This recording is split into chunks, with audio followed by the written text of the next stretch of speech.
Hey everyone, this is David Pike, the Motorcity Mechanic. In today's video, we're jumping back on the PT Cruiser. And mainly what we're checking is to find out if we've got any bent exhaust valves related to that pin shearing off on the camshaft.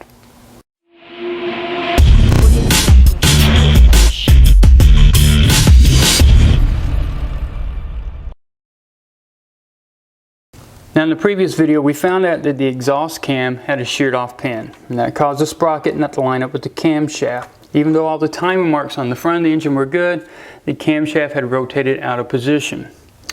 So the next question that comes up is, did that cause any damage to the exhaust valves? Because depending on how far out that camshaft was, these valves may have made contact with the piston and bent the heads. So what we're going to do next is we're going to run a test. And we're going to be using a tool called the cylinder leak down tester. What we're going to be doing is putting compressed air into the cylinder. And we're going to monitor how much air goes in and how much stays. And that's going to tell us if we've got issues with either a bent exhaust valve, bent intake valve, or we've got cylinder pressure leaking into the coolant system or past the rings into the crankcase. Now typically on an engine, what you would do is you'd rotate it to top dead center for that cylinder and run the test. Problem is, we knew that the exhaust cam wasn't timed up properly with the intake cam, so there's no way to reassure ourselves 100% that everything's going to be closed properly because it's not timed up right. Now being that the pin had sheared off on the exhaust cam, we knew that we'd have to remove it anyway, either to repair or replace it. So at that point, that's what we did. We tore down the engine enough so that we could actually take the cam bearing caps off and remove that exhaust cam. And that allowed us to be 100% sure that the exhaust valves are closed. Now while we're here, just a few more bolts to take the cam caps off for the intake cam. So we went ahead and removed that as well. So now we know that all the valves should be closed. So when we run this test, we'll be 100% certain what the cause is. If the pressures are dropping, we can check for the exhaust. We can check for the intake. We can also check for the coolant system. For right now, let's get a little close up at the camshaft so you can see exactly what that pin looks like. Now with both of the camshafts removed and sitting side by side, you can see the difference between the sheared off pin and what it's supposed to look like.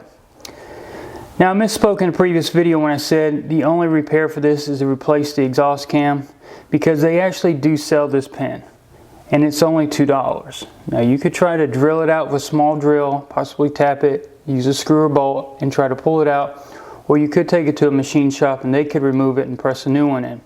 But nonetheless, this is repairable. So now that we know that the valves are closed, next thing we're going to do is grab our special tool. Now this one's from OTC. It's their cylinder leak down tester kit, model number 5609. Now the kit includes different adapters for different thread sizes of spark plugs. And then we got the main tool here that has a regulator, an inlet and outlet gauge, and we've got a hose that we plug into as well that goes into the spark plug hole. Now before we go checking for bent valves, I want to point out one other thing that the tester is great for, and that's for checking issues with the coolant system related to the cylinder head. Either the head being warped, the head being cracked, the cylinder wall being cracked, or possibly a blown head gasket. Because as we're putting pressure into the cylinder, if any of those four are damaged, that pressure will escape into the coolant system. So if we take the radiator cap off, we can monitor the level inside. If there's an issue, the coolant will start rising as air is coming out. So pay attention to that, and that'll tell you if you've got an issue related to the cooling system, which in this case, we don't know the previous history of the vehicle, so it's just another thing we'll be monitoring at the exact same time. And one last final tip I want to give you before we actually run the test is, for example, if we've got the exhaust valves that are bent, and we've got pressure coming out through the exhaust all the way up to the tailpipe, the way we can verify it's that is we could come out here and put our hand over here, wait a second, let go, and see if we have a puff of air come out. Another thing you could do is grab a rubber glove, wire tie, and basically what we're going to be doing is creating almost like a balloon. Because if there is any pressure leaking into the exhaust, we've only got one exhaust tip, what it will do is actually inflate this glove. So we'll visually be able to see it very quickly. The numbers on the gauge are going to tell us, but we can also walk around to the rear of the vehicle, and if the glove is inflated, we know that we've got bent exhaust valves.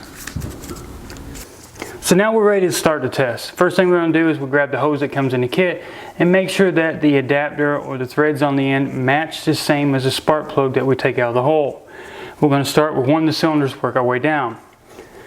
Now there are people that don't use cylinder leak down testers.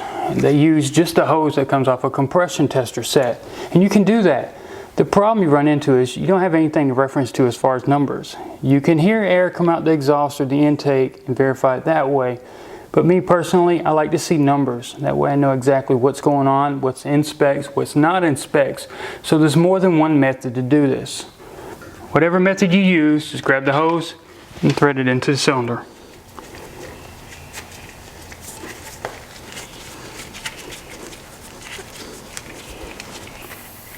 And then grab the other end of the hose and plug it into the outlet of the tester. Now we're ready for the compressed air. Now we're ready to go ahead and calibrate the left side gauge. Now in order to do that, we've got to rotate the knob on the air regulator valve clockwise or counterclockwise to get the needle on 100. That 100 is going to represent 100 psi. We'll also use it to represent 100%. Now we're going to move over to the gauge on the right. Now remember, the gauge on the left is the pressure going into the cylinder. The gauge on the right is the amount of pressure staying in the cylinder. In a perfect world, we'd want to see 100 psi or 100% on the right gauge. But of course, the piston rings do have some gaps. There will always be some leakage, but it shouldn't be more than 15% or 15 psi. So the number we don't want to see it less than is 85 on the gauge on the right. Obviously, looking at it, we've got 55, so we've got leakage. And by looking at the glove at the tailpipe, we can tell that we've got pressure coming out the exhaust. So the exhaust valves on number 1 are bent. Now we'll do the same and repeat it for cylinders 2, 3, and 4. At the same time, we're going to monitor that coolant level. And with that, if you look at the opening where the radiator cap was, you can see that the level hasn't moved. So we don't have any coolant related issues with cylinder 1. Cylinder 2. As you can see, the highest number we get here is going to be 70. So we still fall short of being the 85 that we're looking for. Glove at the rear inflating, no issues related to the coolant. And then cylinder 3. We can see it, the best number we get on the gauge on the right is 50. That's 50% or 50 psi. Looking at the tailpipe, the glove is inflating. That means that the exhaust valves are bent. Looking at the coolant, it's not rising, so no coolant related issues. And last but not least, cylinder number 4. Looks like the best we're going to reach is 45. So this is the worst out of all 4 of them. Of course, we have no issues related to the coolant. So that's the good news. The bad news is, of course, we've got bent exhaust valves. Cylinder head has to come off. So as you can see, a cylinder leak down tester is a very valuable tool. It can tell you a lot about what's going on inside the cylinder, both the cooling system, pistons, rings, and also the valve train. And it's something I highly recommend someone buying if they're going to be working on engines a lot. And it's not very expensive. It's only around 70, 80 bucks. And like I mentioned, you can grab the hose off of a cylinder compression tester, thread it into the spark plug hole, and put compressed air, but you're not going to have a gauge to compare it to. Now the tip for the exhaust will still work with the rubber glove, and so will looking at the radiator cap opening. Now as far as intake, we could have diagnosed that as well. All we had to do was put our hands over the intake port and see if we felt or heard anything coming out. And if you got the intake still on the vehicle, you could open up the throttle body and do the same thing. But of course, with this outcome, we found out that the exhaust valves are bent. Head's okay as far as not being warped, but nonetheless, head has to come off. All because the mechanic didn't take the time to follow the steps and torque down that sprocket bolt right. It's something that could have been avoided. So now it's going to throw probably $600 or $700 more into the repair to get it back on the road. So that gives me an issue I've got to battle with. Now, do I take the cylinder head off, take it to a machine shop, have the bent valves replaced, have the other ones cleaned, new valve stem seals, have the head checked to see if it needs to be shaved? Or do I go and order a reman unit? Price-wise, there's probably only $100 to $200 difference. And I still got to buy all the related gaskets, right? Head gasket, intake, exhaust. And while I'm in there, I'm going to throw a $40 timing belt and a $40 water pump on. So I'll have a lot of the maintenance taken care of, but I still got to figure out which one of the two I'm going to go with. Rebuild it or replace it with a reman. So that's what I've got to come up with next. So thanks for following along with this video. Hopefully I didn't get too long-winded, but definitely, hopefully you learned a lot about a cylinder leak down tester and how you can diagnose an engine using it. If you liked the video, please make sure to give it a big thumbs up on YouTube. Don't forget to find me on Facebook, Twitter, and Instagram. And if you get any comments or suggestions about anything in this video, please make sure to email me at david@motorcitymechanic.com. And also, if you'd like to shop on Amazon, please feel free to use the link that's in the description below this video. And any purchases that you make will help support this channel. Once again, everybody, thanks for watching.